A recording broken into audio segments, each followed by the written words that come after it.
자, 김영랑의 사계 틀린 고풍의 퇴마루에를 보겠습니다. 일단 제목이 좀 이해가 안 되실 수도 있는데 사계는 그 나무들 있죠. 나무랑 나무를 이렇게 어떤 나사라든가 못이라든가 이런 거 없이 나무의 혼만으로 나무와 나무를 결합한 이런 것들이 있어요. 그랬을 때 그 접합 부분을 사계라고 합니다. 근데 나무라는 게 이제 세월이 지나고 뭐 수분이나 이런 거에 따라서 나무가 뒤틀리기도 하잖아요. 그러면서 사계가 이렇게 틀린 거죠. 그러니까 오래된 거예요. 오래된 그런 고풍의 퇴마루에라는 시입니다. 고풍이라는 건 이제 옛날 풍, 그래서 이제 고풍스럽다라는 말을 하잖아요. 네, 그래서 옛날 풍의 퇴마루에 거기서 이제 뭐 시를 쓰고 있는 거죠. 내용을 보면 사계 틀린 고풍의 퇴마루에 없는 듯이 앉아. 여기서 말하는 없는 듯이는 뭐 고요히, 차분히 뭐 이런 정도의 의미라고 보시면 됩니다. 근데 전체적으로 좀 적막하고 고요한 이런 분위기가 드러나고 있어요.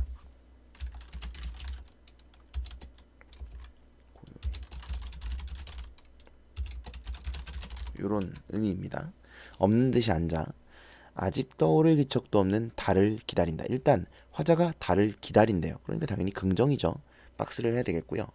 아직 떠오를 기척도 없는 달을 기다리고 있다. 그래서 달은 지향하는 대상이고 기다리는 대상. 그래서 이제 기다림의 태도가 드러나고 있습니다. 그 달이 뭘 의미하는지, 그러니까 이게 이제 상징적 의미가 있는지 뭐 이런 건 아직은 알 수가 없네요. 아무런 생각 없이 아무런 뜻 없이. 이건 정말 아무런 생각이 없다는 거예요. 다시 말하면 달을 기다리는 것에 온 집중을 하고 있다는 뜻입니다. 그래서 밑에 보시면 일단 도치법 아무런 생각 없이 기다린다는 겁니다. 그러니까 이제 이게 부사어고 이게 서술어인데 서술어가 먼저 나왔기 때문에 도치법 우리 이렇게 말할 수 있고요. 그리고 달의 모든 신경을 집중하고 있다라는 뜻이에요. 근데 이제 요 밑에는 요거는 이제 제가 해석을 써놓은 건데 여기서 달을 기다리는 행위는 어떤 특별한 의미를 갖지는 않습니다. 그래서 생각도 없고 뜻도 없이 달을 기다리고 있는데요. 이것은 가치 있는 대상에 순수하게 집중하는 모습을 드러내고 있는 것이다. 이렇게 말할 수 있고요. 이것은 김영랑의 시 세계와도 맞닿아 있다. 김영랑은 순수시, 시문학파, 순수시를 쓰신 분이고 이 순수시라는 것은 시라는 것이 가지고 있는 순수한 가치에 초점을 두어서 시를 쓰겠다. 뭐 이런 거죠. 그러니까 그 당시에 이제 1920년대, 30년대 이때인데 30년대죠. 30년대에 이제 사회주의적인 시들이 굉장히 많이 나오다 보니까 그런 사회주의 시들은 내용은 굉장히 뭐 이제 사회를 비판하고 현실을 비판하면 하는 뭐 그런 내용들이고 근데 이제 시 같지가 않은 거예요. 시 같지가 않고 약간 무슨 선전 문구 같은 선동 같은 그런 이제 글들인 거죠. 시가 아니라 시를 쓴다고 썼는데 그런 글들이 나오는 거죠. 그러니까 이제 김영랑이 거기에 대해서 아니 시라는 게 순수하게 어떤 서정을 드러내고 아름다움이 있어야 되고 이런 게 시지 이게 시냐.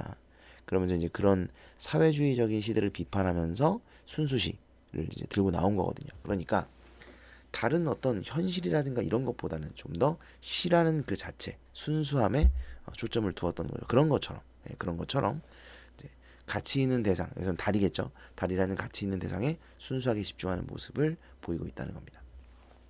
그 다음 볼게요. 이제 저 감나무 그림자가 사뿐 한 치씩 올마오고 자 그림자가 조금씩 움직인다는 건데 이것은 달의 이동에 따라 그림자가 이동하는 것이라고 볼 수가 있죠. 그래서 사뿐 한 치씩 올라오는 것은 달의 이동, 시간의 경과를 나타내는 말입니다. 여기서 사뿐이라는 이제 부사가 쓰였는데 얘는 의태어예요. 사뿐 사뿐 이런 의태어죠. 그리고 의태어는 음성상징어라고 합니다. 음성상징어에는 의태어와 의성어가 있죠. 모양을 흉내냈기 때문에 얘는 의태어라고 하는 거죠. 자, 아무튼 의태어를 사용해서 달의 이동, 시간의 경과를 드러내고 있다. 이러면 맞는 선지가 되겠죠. 한 치씩 올마오고 이 마루 위에 빛깔의 방석이 보시시 깔리우면 일단 빛깔의 방석은 지금 달의 이동을 이야기하는 거죠. 그래서 달빛을 의미한다고 볼 수가 있죠. 이 빛깔은 달빛이고 근데 그것을 방석이라고 표현했기 때문에 이것은 은유법이다. 그러니까 원관념은 달빛이고 보조관념은 방석이 되겠습니다. 이 마루 위에 빛깔의 방석이 보시시 깔리우면 보시시 역시 부사인데 의태어고요. 음성 상징어에 속한다 라고 보시면 됩니다. 깔리우면. 자, 그래서 아직은 달이 뜨지 않았지만 이제 시간이 지나고 달이 떠서 여기에 달빛이 깔리면 이런 의미겠죠. 나는, 자, 화자가 나왔습니다. 나라는 화자가 드러나 있다. 화자가 드러나 있어요. 내 하나인 외로운 벗, 가냘픈 내 그림자와, 요게 이제 동격입니다. 여기 보시면 제가 써놨는데 하나인 외로운 벗과 가냘픈 내 그림자가 동격이에요. 그래서 얘와 얘가 같은 거, 극도의 외로운 상황이다 라는 것을 알 수도 있습니다. 가냘픈 내 그림자와 말없이 몸짓 없이 서로 맞대고 있으려니. 왜요? 이게 왜 이러고 있는 거예요? 아무도 없거든. 네, 아무도 없어요. 고요하고 적막하고 외로운 그런 상황입니다. 아무도 없기 때문에 내가 만날 수 있는 것은, 내가 손을 맞댈 수 있는 것은 내 그림자밖에 없는 거예요. 그래서 내 그림자와 서로 맞대고 있겠다. 이 밤 옮기는 발짓이나 들려오리라 그랬는데, 잘 생각을 해보시면요 여러분, 이 밤 옮기는 발짓은 지금 밤이 옮아가고 있다? 뭐가 지금 옮아가고 있었죠? 감나무 그림자가 옮아가고 있었잖아. 그럼 이 감나무 그림자가 옮아가는 건 뭐가 옮아가고 있어서예요? 달이 옮아가고 있어서죠. 그러니까 이 옮기는 발짓, 그러니까 달이 지금 둥둥 떠서 가는데 이게 이제 발짓으로 이렇게 걸어가고 있다. 예? 달이 이렇게 이동하고 있다. 이런 것을 지금 발짓이라고 표현하는 거라고 볼 수가 있어요. 발짓은 달의 이동, 움직임 아니고요. 움직임. 예, 달의 이동, 움직임을 발짓이라고 표현하는 것이다. 그런데 그 발짓이 들려오리라라고 표현했기 때문에 여러분, 달의 이동은 우리가 눈을 통해서 확인할 수 있는 시각적인 이미지를 통해 드러낼 수 있는 것인데, 이것을 들려오리라라고 표현했어요. 청각적인 이미지를 통해 표현했다는 거죠. 그러니까 이건 뭐예요? 시각을 청각인 것처럼, 우리가 눈으로 봐서 파악을 할 수 있는 것, 우리가 눈을 통해, 시각을 통해 느낄 수 있는 것을 마치 들어서 느낄 수 있는 것처럼 표현한 거죠. 시각의 청각화가 사용됐습니다. 자, 그래서 오른쪽에다 써놨어요. 일단 고요함과 적막한 분위기, 달이 움직이는 소리가 들릴 것 같다. 시각의 청각과 감각의 전이가 드러나고 있다. 그러니까 막 사람이 많고, 예? 사람들이 얘기를 하고 그러면 이런 소리가 안 들릴 텐데, 이런 말이에요. 너무나 고요하기 때문에 이런 소리가 들려오리라 라고 표현을 한 겁니다. 그래서 달밤의 적막하고 고요한 분위기를 드러내고 있는 시다, 이렇게 보시면 돼요. 그런데 이걸 이렇게 해석할 수도 있어요. 자, 시각의 청각화, 감각의 전, 이렇게 해석을 할 수도 있지만, 보시면 이걸 만약에 제가 이제, 저는 이 발짓이라는 것을 달의 이동, 그러니까 달의 발짓, 이렇게 해석을 한 건데, 만약에 이게 그냥 밤의 발짓이다, 이렇게 해석을 한다면, 자, 그러니까 이렇게 해석할 수도 있지만 이렇게 해석을 할 수도 있거든요. 자, 만약에 밤의 이동으로 해석을 하잖아요. 그럼 뭐가 되냐면, 추상적 대상이 구체화가 됩니다. 이렇게 볼 수 있어요. 그러니까 밤이라는 것은 여러분 추상적인 거죠. 형체가 없어요. 그런데 그 밤의 발짓이라고 표현을 하는 거예요. 그러니까 추상적 대상의 구체화, 이렇게 볼 수도 있는 거죠. 이게 두 가지 해석이 다 가능합니다. 이렇게 해석할 수도 있고 이렇게 해석할 수도 있어요. 그래서 만약에 여러분이 이걸 내신에서 보신다면 학교 필기를 좀 확인을 하셔야 돼요. 그리고 만약에 이게 이제 모의고사나 수능에 나온다 그러면 이제 보기를 통해서 이 해석을 어떻게 할지를 주어줄 겁니다. 그렇지 않으면 사실 해석이 안 나오는 게 맞아요. 그냥 뭐 의인법 쓰였다, 여러분 어떻게 해석을 하든 간에 의인법은 무조건 쓰인 거예요. 발이라고 표현했기 때문에.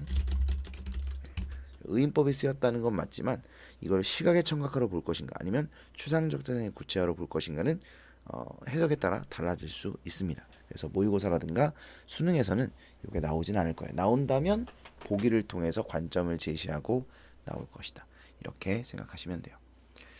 그 다음에 요거 이조년의 시조를 한번 볼게요. 짠, 요겁니다. 네.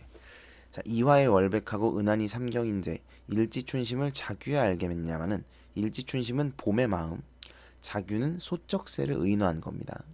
자규가 알겠느냐만 서리법이고 다정노 병인양하여 다정도 병인양하여 잠 못 들어하노라. 그러니까 이제 다정하다는 건 우리가 얘기하는 뭐 스위트한 그런 게 아니고 여기서는 생각이 많다는 거예요. 그러니까 생각이 많은 것도 병인 것 같아 잠 못 들어한다. 그러니까 봄밤에 생각이 많아서 잠을 못 자고 있다. 뭐 이런 거거든요. 그러니까 봄밤의 그런 분위기를 드러내고 있는 시조예요.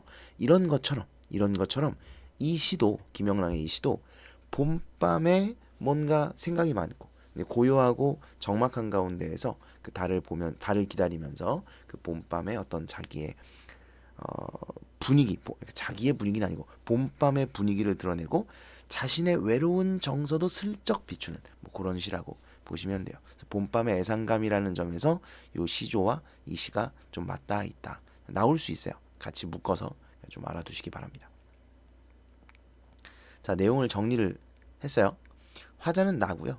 상황, 달밤의 고요함과 적막함, 달을 기다리며 온 신경을 집중하고 있다. 정서미 태도는 사실 정서미 태도가 그렇게 드러나진 않아요. 외로움 정도가 살짝 드러나 있죠. 그죠? 보시면 사실 이게 정서가 없다고 말할 수는 없는 게 나는 내 하나인 외로운 것 이런 그 말을 괜히 하진 않아요. 괜히 외로운이라는 단어를 쓰진 않는다고요. 그러니까 외롭다, 가냘픈 그림자, 가냘프다, 외롭다, 가냘프다 이런 단어를 쓴 것은 분명히 이 사람의 내면 안에 외로움이 묻어 있기 때문에 그런 것입니다. 그러니까 어떤 그 해설서나 이런 데 보면 그냥 봄밤의 운치, 봄밤의 분위기 정도만 드러내는 거다. 뭐 이렇게 말하기도 하는데 분명히 외로움의 정서가 담겨 있다고 볼 수 있습니다. 자, 그래서 외로움이 있고 주제는 달밤의 운치 그리고 고요함과 적막함. 적막하다는 것이 이제 외로움을 불러일으키는 것이죠. 특징을 보면 음성상징어 여러 개 사용되었죠. 사뿐도 있었고 뭐 보시시도 있었고요. 음성상징어를 사용해서 효과적으로 표현하고 있다. 시선의 이동에 따른 시상전개인데 자, 처음에는 달을 기다리고 있고 기다리면서 달빛 생각하고 감나무 그림자 이동하는 거 보고 있죠. 그 다음에 자신의 그림자와 맞닿아 있다는 겁니다. 시선의 이동에 따라 시상이 전개되고 있다고 볼 수 있습니다. 감각의 전이가 있었죠. 달의 움직임을 발짓이라고 표현을 하면서 발짓을 소리가 들릴 것 같다. 시각의 청각화를 통해서 표현을 하고 있습니다. 그 다음에 의인법을 사용했죠.